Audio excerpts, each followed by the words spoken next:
Dear students, ഇന്ന് നമ്മൾ പഠിക്കാൻ പോകുന്നത് വളരെ പ്രധാനപ്പെട്ട ഒരു വിഷയമാണ്. ദുരന്തങ്ങളും ദുരന്ത നിവാരണവും ഇന്ത്യയിൽ. പ്രകൃതി ദുരന്തങ്ങളും മനുഷ്യനിർമ്മിത ദുരന്തങ്ങളും വലിയ നാശനഷ്ടങ്ങളും നാശവും ഉണ്ടാക്കുന്നു. ഭാവിയിലുണ്ടാകാൻ സാധ്യതയുള്ള ദുരന്തങ്ങളെ നേരിടാൻ നമ്മൾ സജ്ജരാകേണ്ടത് അത്യാവശ്യമാണ്. ദുരന്തങ്ങളെക്കുറിച്ച് ഒരു ആമുഖം. ദുരന്തങ്ങൾ മനുഷ്യരാശിക്ക് വളരെ സാധാരണമായ ഒരു പ്രതിഭാസമാണ്. കാലാകാലങ്ങളായി മനുഷ്യർ വിവിധ രൂപത്തിലുള്ള ദുരന്തങ്ങൾ അനുഭവിച്ചിട്ടുണ്ട്. ഏറ്റവും പുതിയ വേൾഡ് ഡിസാസ്റ്റർ റിപ്പോർട്ട് സൂചിപ്പിക്കുന്നത് ദുരന്തങ്ങളുടെ ആവൃത്തിയും തീവ്രതയും വർദ്ധിച്ചുകൊണ്ടിരിക്കുന്നു എന്നാണ്. ഭൂകമ്പങ്ങൾ, വെള്ളപ്പൊക്കങ്ങൾ, ചുഴലിക്കാറ്റുകൾ, മണ്ണിടിച്ചിലുകൾ, വരൾച്ച, അപകടങ്ങൾ, വിമാനാപകടങ്ങൾ, കാട്ടുതീ തുടങ്ങിയ എല്ലാത്തരം ദുരന്തങ്ങൾക്കും ആളുകൾ കൂടുതൽ ഇരയാകുന്നു. ദുരന്തങ്ങളുടെ ആഗോള ചിത്രം. വികസിത രാജ്യങ്ങളിലും വികസ്വര രാജ്യങ്ങളിലും ഇത് ഒരുപോലെ സത്യമാണ്. യുകെയിലും ഫ്രാൻസിലുമുണ്ടായ വെള്ളപ്പൊക്കങ്ങളും 2003 ഫ്രാൻസിലുണ്ടായ ഉഷ്ണതരംഗവും ധാരാളം ജീവൻ അപഹരിച്ചു.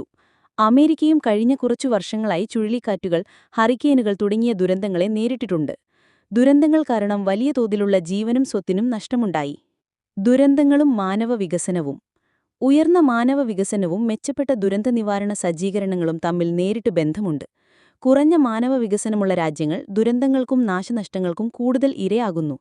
സാധാരണ ദുരന്തങ്ങൾ. എല്ലാ ദുരന്തങ്ങളിലും വെച്ച് വെള്ളപ്പൊക്കമാണ് ഏറ്റവും സാധാരണമായത്. അതിനു പിന്നാലെ കാറ്റും വരൾച്ചയും ഭൂകമ്പങ്ങളും വരുന്നു. എന്നാൽ പ്രകൃതി ദുരന്തങ്ങൾ മൂലമുണ്ടാകുന്ന മരണങ്ങളിൽ 48% വരൾച്ചയാണ്.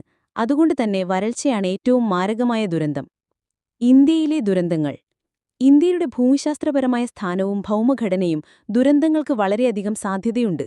ഇന്ത്യയ്ക്ക് നീണ്ട തീരപ്രദേശങ്ങളും മഞ്ഞുമൂടിയ കൊടുമുടികളും ഉയർന്ന പർവ്വതനിരകളും വടക്കൻ പ്രദേശങ്ങളിലെ വറ്റാത്ത നദികളും ഉണ്ട്. ഇത് ദുരന്തസാധ്യത വർദ്ധിപ്പിക്കുന്നു. ലോകത്തിന്റെ ആകെ ഭൂമിശാസ്ത്രപരമായ വിസ്തീർണത്തിന്റെ 2% മാത്രമുള്ള ഇന്ത്യയ്ക്ക് ലോക ജനസംഖ്യയുടെ 18%യും പിന്തുണയ്ക്കേണ്ടതുണ്ട്. ഇത് പ്രകൃതി വിഭവങ്ങളിൽ വലിയ സമ്മർദ്ദം ചെലുത്തുന്നു. അത് നേരിട്ടോ അല്ലാതെയോ വെള്ളപ്പൊക്കം, വരൾച്ച, മണ്ണിടിച്ചിൽ, ഭൂകമ്പം തുടങ്ങിയ ദുരന്തങ്ങൾക്ക് കാരണമാകുന്നു. ഇന്ത്യയിലെ വിവിധ പ്രദേശങ്ങളിലെ ദുരന്തങ്ങൾ. വടക്കൻ പ്രദേശം.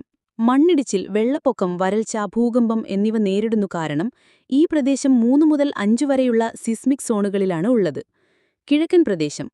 ബ്രഹ്മപുത്ര, ഗംഗ തുടങ്ങിയ നദികളിൽ കനത്ത വെള്ളപ്പൊക്കം ഉണ്ടാകുന്നു. കൂടാതെ വരൾച്ച, ഉഷ്ണതരംഗങ്ങൾ, ആലിപ്പഴങ്ങൾ, ചുഴലിക്കാറ്റുകൾ, ശക്തമായ കാറ്റുകൾ, ഭൂകമ്പങ്ങൾ എന്നിവ സാധാരണമാണ്. വടക്കുകിഴക്കൻ പ്രദേശം. വെള്ളപ്പൊക്കം, മണ്ണിടിച്ചിൽ, ഭൂകമ്പം ഇവിടെ സാധാരണമാണ്. ഈ പ്രദേശം 4 മുതൽ 5 വരെ സിസ്മിക് സോണുകളിലാണ് വരുന്നത്. പടിഞ്ഞാറൻ പ്രദേശം. കഠിനമായ വരൾച്ച, മണ്ണിന്റെ മണ്ണൊലിപ്പ്, വെള്ളപ്പൊക്കം, ചുഴലിക്കാറ്റുകൾ എന്നിവയ്ക്ക് പേരുകേട്ടതാണ്.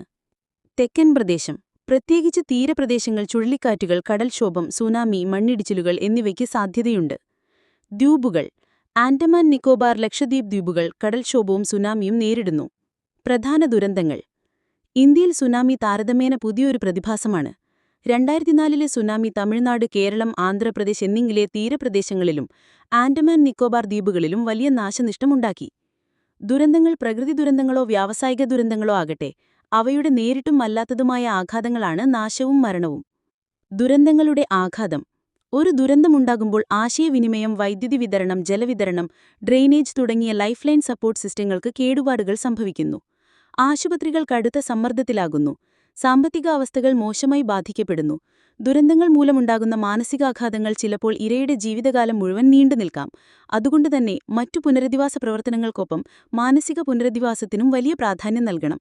ദുരന്തങ്ങൾ ഏറ്റവും കൂടുതൽ ബാധിക്കുന്നത് സമൂഹത്തിലെ പാവപ്പെട്ട വിഭാഗങ്ങളെയാണ്. കെട്ടിട നിർമ്മാണവും സുരക്ഷയും. ചില പ്രകൃതി ദുരന്തങ്ങളായ ചുഴലിക്കാറ്റുകൾ, സുനാമി, ഭൂകമ്പം എന്നിവ കെട്ടിടത്തിന്റെ ഘടന തന്നെയാണ് നാശത്തിനും മരണത്തിനും കാരണമാകുന്നത്.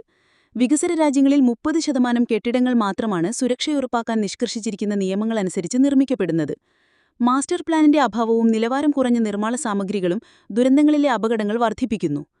കെട്ടിടങ്ങളുടെ സുരക്ഷയുറപ്പാക്കാൻ സ്വകാര്യ പൊതു കെട്ടിടങ്ങൾ നിയമമനുശാസിക്കുന്ന മാർഗനിർദ്ദേശങ്ങൾ അനുസരിച്ച് നിർമ്മിക്കണം. ദുരന്ത നിവാരണത്തിന്റെ ഘടന. ദുരന്ത നിവാരണത്തിൽ സംസ്ഥാന സർക്കാരുകൾക്ക് പ്രധാന പങ്കുണ്ട്. അതേസമയം കേന്ദ്ര സർക്കാർ ഒരു സഹായക പങ്കുമാത്രമാണ് വഹിക്കുന്നത്. സംസ്ഥാനതലത്തിൽ ദുരന്ത നിവാരണ സമിതിയിൽ വിവിധ വകുപ്പുകളിലെ മുതിർന്ന സെക്രട്ടറിമാരും എൻജിഒകളുടെ പ്രതിനിധികളും ഉൾപ്പെടുന്നു. ദേശീയ തലത്തിൽ ക്യാബിനറ്റ് സെക്രട്ടറിയുടെ നേതൃത്വത്തിൽ ഒരു ക്രൈസിസ് മാനേജ്മെന്റ് കമ്മിറ്റിയുണ്ട്. കേന്ദ്ര സർക്കാർ വിവിധ മന്ത്രാലയങ്ങളുമായി ശരിയായ ഏകോപനത്തിലൂടെയാണ് സംസ്ഥാനങ്ങൾക്ക് ആവശ്യമായ പിന്തുണ നൽകുന്നത്. ദുരന്ത നിവാരണത്തിന്റെ ലക്ഷ്യം.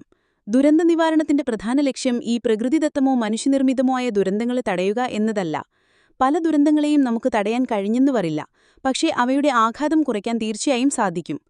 ഇതുമായി ബന്ധപ്പെട്ട് എന്തെങ്കിലും സംശയങ്ങളുണ്ടെങ്കിൽ ചോദിക്കാവുന്നതാണ്. Thank U.